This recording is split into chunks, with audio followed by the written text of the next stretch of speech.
Hey guys, how you doing? My name's Damien Keys and I'm going to give you my top 10 tips for getting the most out of a music degree. Now this is something that I know about. I mean, I should know about it because I owned a music university for quite a lot of years. So I know how students can get the most out of their course, whether it's a 1-year or a 3-year course. So this is my top 10 tips. And if you stick around, I'll give you a bonus tips. 11 tips for the price of 10. Tip 10, decide what you want to get out of your music course. Whether you're going there for fun, or you want the qualification, or you want to build contacts and network, or you want to gain experience.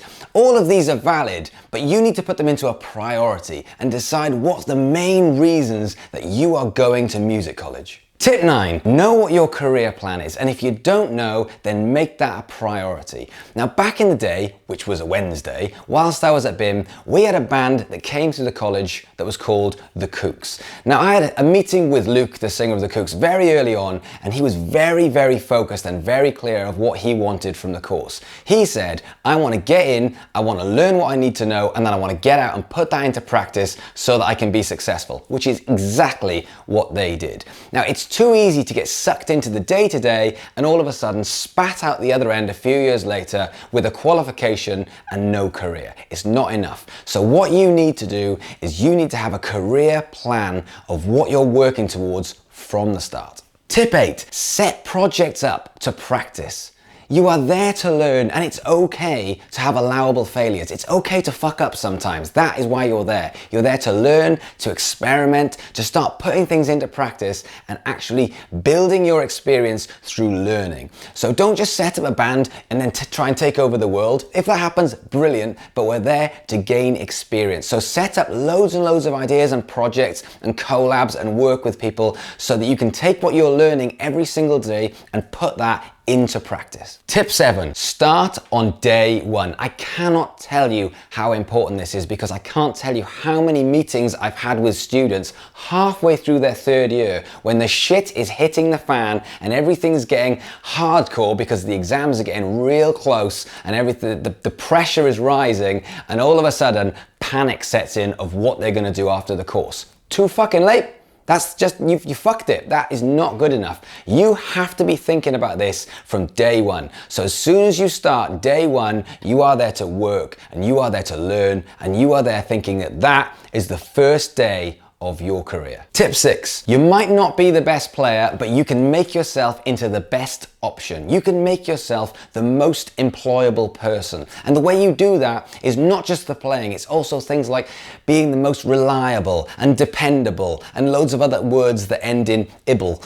And it's about driving and having a car and being good at social media and leadership. It's everything all together that makes you the most attractive option to work with that's not just playing. That is stuff which is in your arsenal that you can make a start on from day 1. Tip 5, document your journey. Even if it's just for yourself, record yourself all of the time, every day. Video yourself, record yourself, watch yourself getting better and the improvement, because that will build your confidence. It will see where you have come from and where you are going. And if you feel like it, then get that documentation out into the world. If you feel that that's something you are comfortable with, then it's really important because people will come with you on their journey. Now, when I sold BIM, which was 2009, 2010, I wasn't doing this. I wasn't getting my brand out there. I wasn't making videos. I wasn't telling people about my journeys. I wasted 6 years.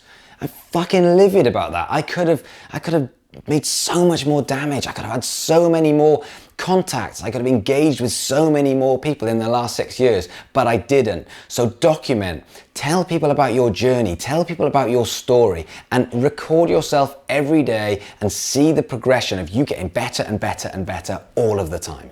Tip 4, use the facilities and the knowledge around you. You are paying for this.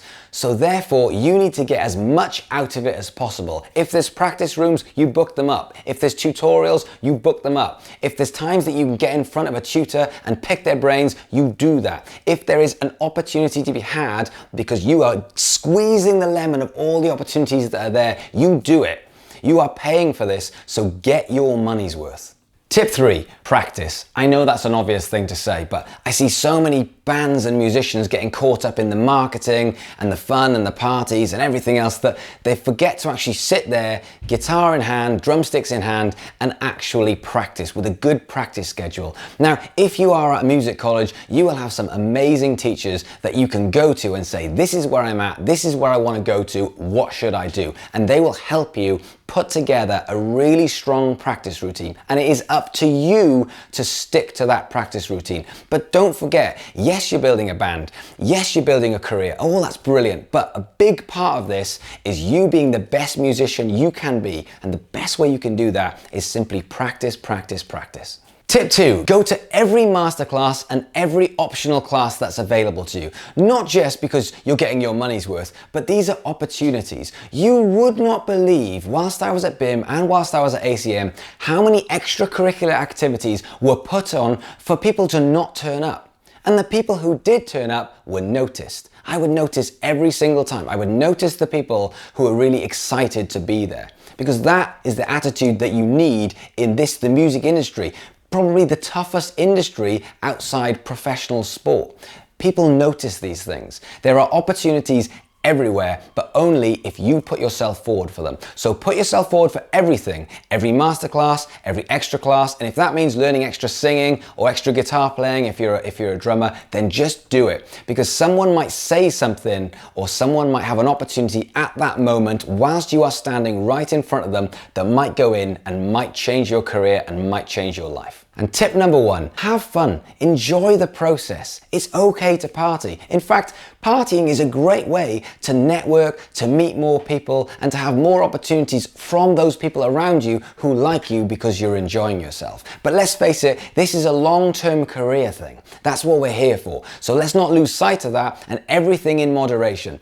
Have fun, enjoy the course, enjoy yourself, and have some parties, but there's a time and a place, and make sure you get the work done. Thank you very much for watching this top 10. If you like what I do, I'd love a like on the video. Most importantly, if you're on YouTube, I'd love a subscribe on the YouTube, because I don't do this for money. I do this for the numbers. I do this for the engagement. So come and be a part of my journey and let me help you. And now the bonus tip.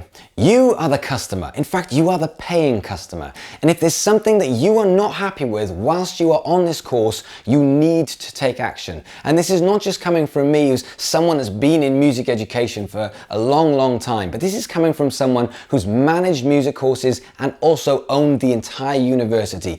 I can tell you, when someone means business and they say, this is not good enough, I'm paying for this course, you need to sort this out.